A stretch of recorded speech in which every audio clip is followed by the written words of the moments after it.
Simple Math, Part 2. Well, for those of you who've watched my TikTok video on simple math, it's dealing with the trade between the United States and Canada. Now, unlike the orange buffoon in the White House, I do not call it a trade imbalance for a very simple reason. First of all, the population of Canada is approximately 40 million people, while the population of the United States is 340 million people, approximately 8.5 times the size, or should I say exactly about 8.5 times the size. The United States itself requires more lumber, since 35% of our lumber that we can harvest in the United States is accessible, is legal to harvest, I should say, while 65% of the lumber, the trees, are in protected national forests, parks, areas that are conservation to protect wildlife. They're illegal to touch. They are prohibited national parks. Well, anyone who has a family of 5 people knows that a family of 2 people, husband or wife, consumes less food, less resources, less clothes. But just imagine if you had a family of 9 people or even 8 people, you would be consuming a lot more clothes, goods, than a population of 1 person. It's just simple math. The orange turd in the White House wants Canada to become the 51st state, even though he scammed his followers by selling Constitution books and whatnot for $40. The Trump Constitution, all this crap. He's never read it himself, because you will find that in the Constitution, in order for a area of land to become a state, whether it's a territory or whether it's a independent country that wants to merge, it's a 2-step process. First of all, they have to submit a referendum, something which I will go into a little later. Secondly, a majority of the states, we have 50 states currently, so it would be 26 states would have to agree to Canada becoming part of the United States. Now let's talk about the referendum. In a referendum, there would have to be a vote of the area, whether it's a territory, an island, whatever. Now, in the past, statehood has been denied. For instance, Puerto Rico, which is a U.S. territory, had a referendum. Of the people that voted in the referendum, mind you, not everyone in the country of Puerto Rico voted in that referendum. The turnout was less than 50% to vote on the referendum, but we've had presidential elections where 50% of the registered voters haven't even bothered to vote. So having less than 50% in a referendum vote of people voting doesn't mean anything. But of the people voting in that referendum vote to become a state that was in Puerto Rico proper, they voted, they had a 90% favorable that wanted to become part of the United States. When this referendum was submitted, it went nowhere. Once again, they need a margin of around 51%, slightly over half the population that voted to agree on becoming a state within the territory. They had more than that, and it was turned down by the United States Congress. They did not want Puerto Rico to become a full-fledged state. Secondly, once again, of the 50 states, 26 states have to say yes. Never made it to the vote of the states. Puerto Rico is still a territory. See, an interesting thing happens. People in territories cannot vote for president. So in other words, the laws of the United States do not apply to them equally. If you are a Puerto Rican citizen and you immigrate from Puerto Rico to the United States proper, boom, you can vote for president. You're a citizen already. It's just how the law is, the Constitution. Now, you ask why.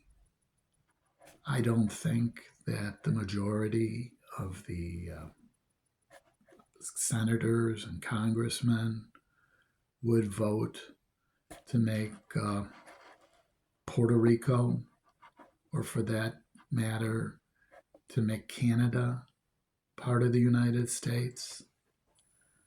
Let's go back to this. 90% of Canadians are against Canada becoming part of the United States. So they could never file a proper referendum, a proper application to become part of the United States. So that would table it right there. But this is the kicker. With 40 million people in Canada, things would change in Congress. Things would change drastically. This is why I believe that the Trump regime, the voters, the senators, the Republicans do not want Canada to become part of the United States. Even MAGA, when you think about it, wouldn't want Canada to become part of the United States. This is why. 40 million people would shift the balance of power dramatically. Since about 90% of the Canadians are more liberal than we are in the United States, they tend to be, they like their socialized medicine. They like, the quote unquote mommy state. Well, Congress is split into two houses. One, which gives proportional representation, the delegates based on the population, the House of Representatives. The Senate, you have 2 senators per state. This would totally shift the House of Representatives. If Canada became part of the United States, with the number of representatives that are in the Congress being a fixed thing now, that would mean that there would be a redistribution. And the redistribution would be Democratic, not Republican. Like I said, with most of the Canadians pissed as hell about Trump and the Republican Party, wanting to hurt the Republicans and Republican red-leaning states as much as possible, if they did become part of the United States, what would they do? Well, it would give the Democrats the majority in the House of Representatives. It would mean that the Democrats would have more electoral votes when it comes to the next presidential election. I mean, it would shift power. It would probably crush the Republican Party. I don't think Canada will ever want to become part of the United States. Being liberal, a progressive, it would actually be better for me. It would make things better. It would make healthcare more affordable. I could actually see single payer happening. I could see this buffoon in the White House going nuts. And talk about a third term, which is totally illegal. Well, Barack Obama would sweep into a third term because no drama Obama is much better than fresh head Trump. Would be the end of the MAGA movement. It would weaken Republican power. They'll never ratify it. They'll never say that Canada becomes the 51st state. And the math kind of adds up when you think about it, simple math. It's the resources that Trump wants. It's American companies coming in. Only 35% of the lumber in the United States is not protected. Of that 35%, a good percentage of it is not cost effective to harvest. It's in areas where it's hilly, rocky, hard to fall the trees, dangerous. The cost would be much higher. Canadian lumber is much cheaper. It's so abundant because the landmass of Canada is huge and the population is small. Most of Canada is unoccupied. I mean, it's wilderness. It's the way the United States was 100 years ago, more than 100 years ago. So it's easier to get the resources. It's easier to mill them. Plus, where are all the mills? I mean, we could never mill enough lumber in the United States. We'd have to build new mills that would raise the price. Everything that this turd does is simply horrible math. Nothing makes sense. He is driving this country into the ground. Recession, depression, everything is happening. He doesn't even realize what he's doing. I believe he's just a buffoon. He has no concept of anything.